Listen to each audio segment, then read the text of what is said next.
amigos, estamos começando mais um Memória.doc pela TV Assembleia, a imagem da cidadania. Hoje, com satisfação, nós estamos trazendo ao nosso programa o Dr. Flávio Sátiro Fernandes.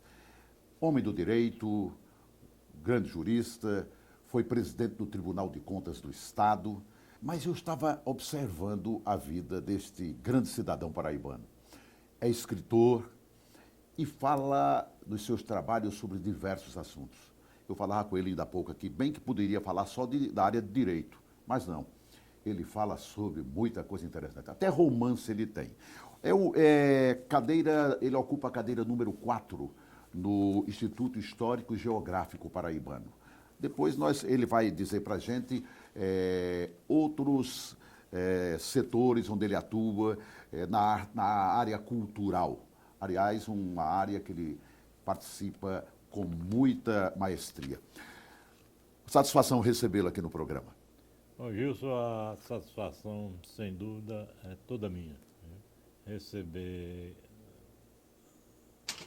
recebido aqui pela TV Assembleia e, mais especificamente, por você. Obrigado. Como entrevistador, como perquiridor e como curioso para...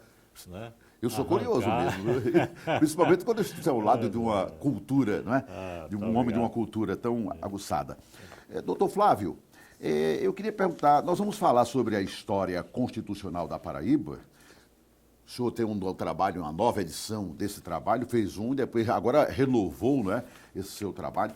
Eu queria perguntar para o senhor por que esse seu interesse sobre esse tema. Esse interesse, ele nasceu realmente no momento em que eu vi um trabalho do professor Vitor Russomano, né, intitulado História Constitucional do Rio Grande do Sul. E então eu perguntei, por que não escrever uma história constitucional da Paraíba? Inicialmente eu fiquei assim, em dúvida se existiam fontes que possibilitassem isso. E fui ao Instituto Histórico, né, que tem uma grande coleção, uma boa coleção de jornais antigos, e descobri lá uma coleção do jornal Estado do Paraíba, não era Estado do Paraíba. Estado do Paraíba, assim denominado porque é o que determinava a Constituição, a primeira Constituição paraibana de 1891. Né? Ela adotou a expressão Estado do Paraíba. E esse jornal, então, seguindo a trilha da Constituição, colocou também em seu título Estado do Paraíba. Então, nesse jornal, Estado do Paraíba, havia toda a descrição, a narração da convocação da Assembleia Constituinte, né, a eleição de Venâncio Neiva por esse Congresso, como primeiro governador da Paraíba, né, e todo o desenvolvimento do Congresso Constituinte daquele ano. Né. Encontrei, né, também, logo em seguida, uma coleção do jornal O Paraibano, né, que já trazia aí, se não me engano, a narrativa da segunda Assembleia Constituinte, né, em 1892, que nós tivemos duas constituições bem próximas. Sim. Né, quando essa de 1891, ela durou pouco, porque logo em seguida à sua promulgação veio o golpe de Floriano, né, que dissolveu as assembleias e tornou nulos todos os atos assim de elaboração constitucional. Doutor Flávio, nós temos uma Constituição Federativa, que é a lei maior. E eu queria que o senhor me explicasse, com a sua inteligência, por que cada Estado, então, fazer uma Constituição quando existe uma lei maior? Eu não sei se a minha pergunta tem sentido. Tem sentido e tem, né, mostra a sua percussiência no exame da questão. Porque a Constituição Federal, ela estrutura, né, o Estado, o Estado Federal. Sim. Né, o Estado Federal. Desde 1891, nós vivemos em uma federação. Sim. Então, a Constituição Federal estrutura o Estado Federal, que é composto de vários estados, né? De vários estados. Então, a Constituição Federal é a lei maior. Mas os estados, eles gozam de autonomia, né? Eles não têm soberania, como a União, mas gozam de autonomia. E dentro dessa autonomia, eles se organizam. As constituições federais, elas sempre repetem que os estados, né, eles se organizam por si próprios, obedecidos os princípios e as normas da Constituição Federal.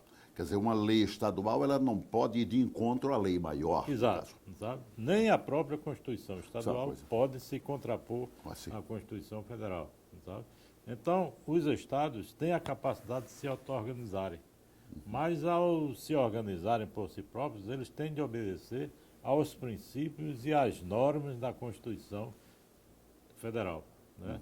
Daí porque existem essas várias constituições estaduais, porque cada estado tem a sua. O senhor começou a ler sobre isso, se aprofundar, pesquisar, muito jovem, né? Saí de Patos, fui para o Recife, e lá, depois de concluir o curso segundo grau, eu ingressei então na Faculdade de Direito do Recife, e a partir daí realmente fui me entrosando não só com o direito constitucional, mas com outras disciplinas, mas notadamente com o direito constitucional. Né? Depois, eu fui enveredando aí pela história, né, do direito constitucional e a história mesmo da Paraíba, a história de Patos, né, até que me dediquei um pouco mais à história constitucional, elaborando o livro História Constitucional da Paraíba, já agora em segunda edição esgotada. E isto viria a servir muito para funções que se ocuparia posteriormente como presidente de Tribunal de Contas do Estado, etc.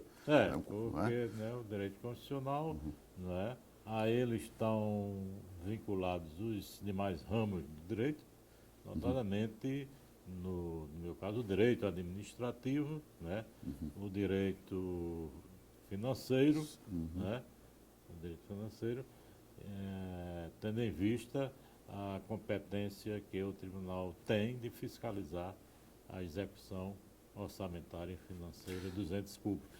Nós vamos fazer uma pequena pausa, mas na volta eu queria conversar com o senhor sobre a segunda edição do História Constitucional da Paraíba.